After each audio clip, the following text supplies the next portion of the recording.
On the way back home, man, oh man, nothing more frustrating than that. You know, I knew that Supermind had a little kick into him. I had my sights set on the finishing second or trying to run down the leader. I just got in. He was running in a little bit more than usual tonight, and I just got in and got those last goddamn pylons. I was just so happy that they had some trot tonight. I know that Emerald Tom didn't look as great, but that was as much mechanical. You know, that colt's put on 100 pounds. He's grown up. He's filled out. He's gone through one, if not two, growth spurts. And the mechanics of his gait need to be tinkered with. I had said to Jason coming off the track, I know his GGT is high. I know he's going through some stuff, and we will turn the power back on. It's going to take probably at least another week, but we'll get the power turned back on. The problem is he's not the same horse he was 2 months ago, 3 months ago, 4 months ago. I think we need to look at him with a fresh set of eyes. I saw 4 or 5 marks he used to wear just vet wrap behind, touched up on both his jacks last time he raced here. We put boots on him. He got up over one of the boots tonight and marked up the right jack. 2 or 3. It didn't draw blood or anything, but you could see he took the hair off 3 or 4 spots on his jack, and that's where you get that funkiness, right? And the problem is that horses won't push forward when they're hitting there, especially a young horse. The fact that he did his work as well as he didn't make a break, and finished off to be 5th was mildly impressive. I know you look at it and you're like, well, come on, you're stretching. You know, what did he try? 2 minutes? I don't know. And I'm like, yeah, but it could have been a lot worse. And when I look at his blood and I look at his line, I'm like, yeah, I see it. You know, I think this isn't. I'm going to take a moment before I rewind all the way to the back and talk about all the horses tonight. I think it is important to mention the role that a professional like Dr. Latessa plays. To have a physician that takes such responsibility in your stable, understands what specific horses are going through, makes a mental note of that, and then executes treating those horses. That's his job, but at the same time, he does go the extra mile. And, you know, it doesn't matter whether it's your blacksmith, your trainers, your caretakers, or in this case, your veterinarian. To have people that go the extra mile, it shows up on the track. It really does. And you saw it with Uncle Danny tonight. You know, I had a great conversation with Randy just a few minutes ago, or one of my partners on Uncle Danny, and he said, you know, Uncle Danny's like Jekyll and Hyde. I said, well, technically you're right. But I think if you take a look at all of his poor performances and associated all the blood work we drew before and or after that race, there's no surprises there. The horse won the race here, and he does like a 5/8 better than a half. I think that's a fair statement also. We have a handle on how we need to treat him, what we need to do, and how we need to do it. And if we do that properly, and this is where Dr. Latessa comes in, if we do that properly, he can execute like he did tonight. He was very, very good tonight. So just a quiet shout out to him. And it doesn't matter whether it's our blacksmith Enos or any of our blacksmith, Felix, or anybody that is attributed to the stable. When we have people that go the extra mile, we will show up on the track, right? But that's what it takes.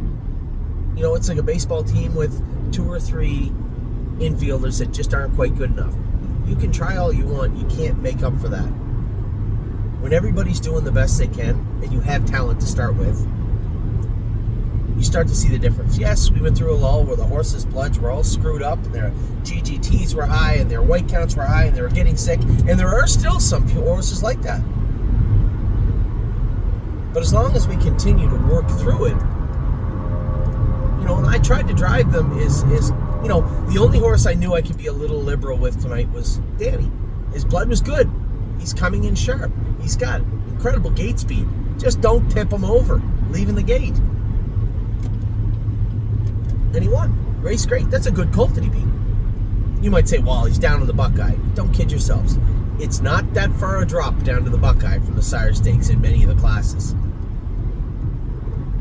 Still tough racing.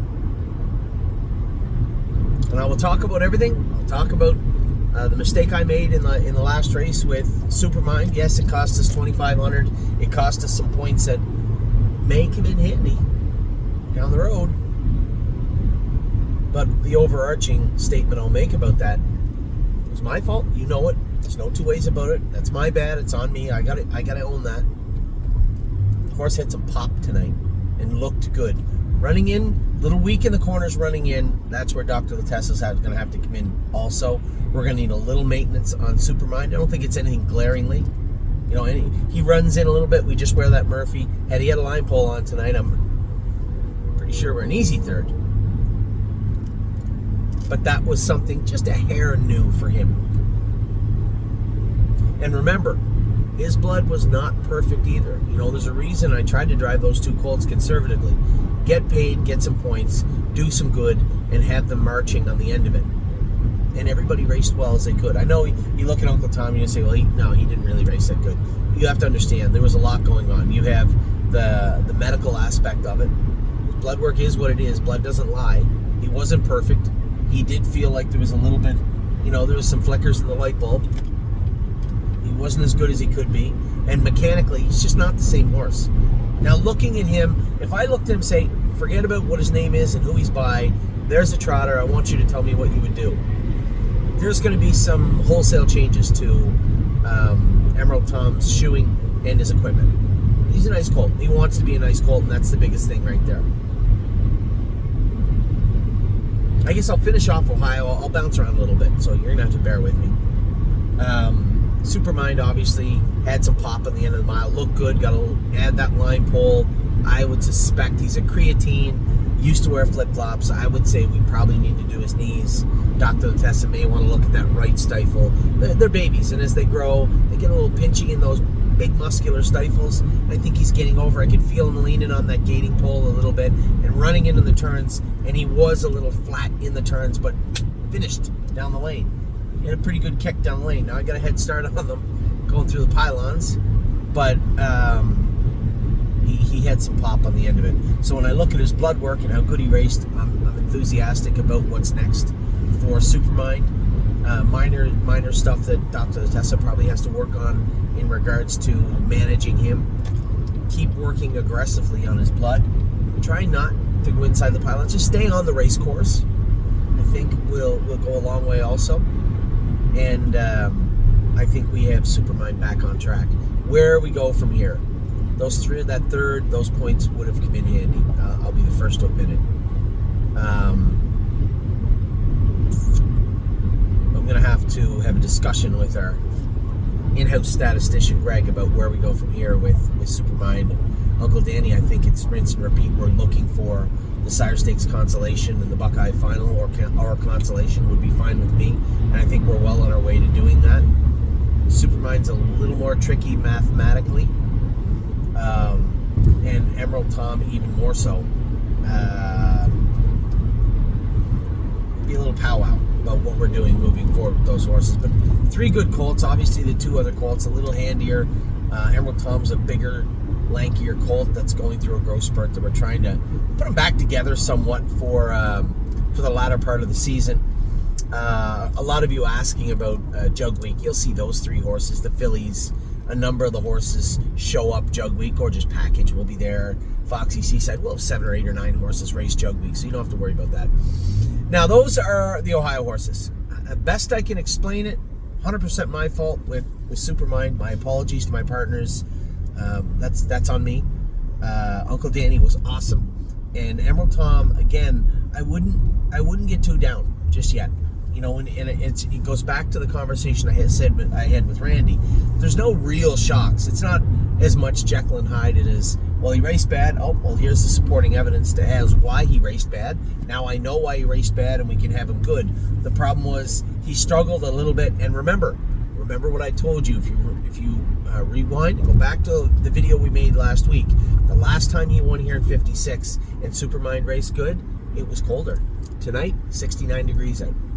A little chillier, so there may have been a little bit of allergy and heat that bothered these colts also, which is not surprising. Now, I'm not making excuses for them. I'm just happy that they raced good tonight, and I know, you really have to put your optimistic hat on to what is going on with this foolishness. You really have, the map is having a stroke here or something. I don't really need the map. I know where I'm going. You do have to put your optimistic hat on for Emerald Tom, but trust me when I tell you, he wants to keep moving forward. He's trying to work through it. We just need to make some changes to his shoeing and to his equipment, and I think you're going to see a much better Emerald Tom the next time he races. Now, there. Ohio's out of the way. We started off our day with Raging Hanover. I tuned in just a hair late. Somebody said Raging Hanover won. They didn't elaborate. I turned on the Poconos. I saw his name. I said to Megan, "Wow, you're having a hell of a week." And she goes, "It wasn't pretty, but he won." I don't really know what went on there. And I'm like, "Oh, I didn't watch the video." I'm like, I better go back and watch a replay. Yeah, a little bumpy in the corners, but again, win. Can't teach a horse how to be a winner. I guess that's not true. Yes, you can, but they have to want it more than the other horses. And he could have been an okay 4th, 3rd, 2nd, but he got the job done. And whatever went on with him today, I'm sure Megan will be able to rectify that, fix it, and we can move forward from here with our boy Raging Hanover. First start, win. Last night, first start win with Winter Soldier. And somebody messaged me and say, "Anthony, I just don't know with Winter Soldier, you think he's going to be good on a half. He raced so much better at the Meadowlands. 52-1, and then he wins, which looks tired in 56. That's a fair statement. So I'm going to break it down for you real quick like this. I don't care how fast the horses have to go. In case in point, that mile of 52-1 at the Meadowlands netted them 1/2 of what he netted last night in his victory, and they had to pay a starting fee to do it. That doesn't mean we never go to stakes, we never race him in bigger tracks and faster places, but put him in where he can win. I will happily take all the races. They will make us 3-5, 4-5, 6-5, 8-5, 9-5, all the time. I have 0. Actually, if there was a possibility to be less than 0, that would be the level of interest I have of just racing him in with good horses so he shows fast miles. I don't care. It's a good way to break a horse down, too. So no, I'm not in any hurry to move him. I don't care that he won in 56-3. It is worth noting probably that he was off 3+ weeks when he raced last night also. I can tell you how fast he trained and how he did. It's not racing. It's not the same. I thought the horse raced good. For a horse that never raced on a half or a 5/8, thought he raced pretty good. And by my math, it's not a lie, that's Jason's math, he fits that class for 3 more starts. What's the problem? Take the money, say thank you very much, and move on. That's exactly what we're going to do. I don't know why we would do any different. So when it comes to Winter Soldier, I really wish you guys have to just, who cares about time? Means nothing. Nothing at all. I just thought that he raced good. Is he going to get better? Yes. Was he a little, maybe uncomfortable? I wouldn't use the word uncomfortable. Unfamiliar, because he was on a half, having to go around 4 turns and accelerate in places he was never asked to, probably ever, if very often. Yeah, probably. But my answer to that is the same one from before. Who cares? Just happy that we have the horses winning, moving in the right direction. And that goes for Winter Soldier and Raging Hanover. I know it might not have been pretty, as Megan put it, but you know what? He got the job done. Let's see how he is tomorrow. Hopefully it's not a lameness issue. Hopefully it's just a, he moved from the Meadowlands to the Poconos, a little bumpy in the corners. Smart guy like Matt Kakali drove him wise, took his time, and still got up and won. Just hope that's what it was. Now, north of the border, to the Great White North. As I said, our best shot of the night was obviously Delicious Stone. Man, what's a better feeling? Like, and here's the thing. When I was a kid, by kid I mean 20 years ago, the best thing was to find a horse that could win that no one wanted. Right? A bumpy trotter, ugly trotter, a trotter that had some glaring gaps in his schedule from clear lameness issues. Here you got a 10-year-old Wishing Stone with multiple gaps in his schedule over the last 2.5, 3 years. It makes people wonder if they really want to put in 15 grand. And every week they don't. It's another week closer to the track closing, which means now you got to watch him race somewhere else. He can get around a half. Did some of his better racing in Northfield. Will he stay sound on a half? I don't know. Good question. And he feels like King Kong right now. You could probably race him in a optional 20 or 40 even at Mohawk, likely. But remember what I said about racing them below where they belong. You want to keep an old, classy horse sound, just put them in where 85, 90% will do every week. They'll stay sound for a very, very long time like that. You know, as a kid from PEI and working for a lot of sharp trainers over the years, made a lot of money racing horses and winning races with horses that were just old campaigners that you had to really patch back together with bubble gum, and the best way to put them together and keep them together was to race them under where they were really asked to dig deep and win. If you can go out and win a race by just asking politely, horses will stay together a long time, and you're seeing that with Delicious Stone. He looked great again tonight. Great job by Dominic and Teresa and everybody in that barn. Austin, everybody's done a great job with this horse, and a nice win tonight from him. And then our boy, it wasn't the Maple Leaf Trot, it was not the Mohawk Millions, it was a Prospect Series, but a good second place finish from Lifting Legend. He's just turning into one of those, meat and potatoes type horses. And before somebody says, I know, somebody's going to say, well, Anthony, shouldn't we just turn him over? You said you're making this list of horses that just aren't going to be stable horses. Surely this horse isn't. Well, I'm going to drop a little name of a nice little trotter we had a few years ago that was a mediocre prospect horse. In fact, if you looked at his lines as a 2-year-old and laid them over top of Lifting Legends, I bet you couldn't tell the difference. And his name was the pretty little red trotter, the Resolve Colt. I guarantee you Peggy knows his name. So does Kim. I drove him a number of times. I won't keep wanting to say Resolve, indeed it's not. You know who I'm talking about. I'll think of it in a second. It's annoying me now. It was on the tip of my tongue. I knew it. I said I'm going to make the comparison between Lifting Legend and him. And I failed to properly. But, yes, you can become a very good horse. I think he won in 53 or 54 as a 3-year-old. Ended up being the best, I think one of, if not the best, grassroots horse in Ontario as a 3-year-old. Did good things when he went over to the States. We ended up selling him. Wasn't the soundest horse, but he was a nice little horse, and ended up being a very, very good horse for us. So, yes, I think you could see him mature into being a better horse. And if he's not, he's always going to be that horse. And that horse will always be worth something to somebody. So there's no need to get too concerned about a horse like Lifting Legend right now. So that's where we're at the moment with respect to the horses. Today was fruitful, as I assumed it would be. I kind of screwed us out of $2,500, $2,250. My apologies again for the debacle with Supermind. That was all on me, but he did race good. We started the day with a win. We ended the day with a win. Theoretically. We had 3 wins. A 5th, a 2nd, and a 3rd place 9th. So indeed it was a pretty good day at the office. Now, I will let you go. What do we got on tap tomorrow? We don't have anything. Just Resolve Indeed in the Meadows. We have Dune Racing in Hastings tomorrow afternoon. Now that, as I say that out loud, I guess I could have went to Hastings. After all, I thought that I would have a number of horses in at the Meadows, and it made little sense to push that narrative, but I guess I could have. When it was all said and done.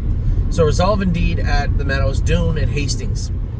And then tomorrow night we have JK Mega and Manhattan Money. I get a full card, a whole bunch of horses tomorrow. Lots going on. You know what? I find things are much better when the horses are racing better. The old gas tank for optimism was waning for a little bit through August. But nothing like a 3-win day and a number of horses racing good to put things back together. So I hope you too had a good night. It was a good night across the board. The only flat part of the day was Emerald Tom, and as I said to everybody, that was not just medical. It was. He had more than enough reason to race the way he did, but mechanically, need to strip him down, put him back together, and have him trotting a little bit better. And that will be on Jason and I. We'll get to that right away and have that squared away very soon for Emerald Tom. Take care. We'll talk to you all very soon. Have a wonderful rest of your Tuesday evening.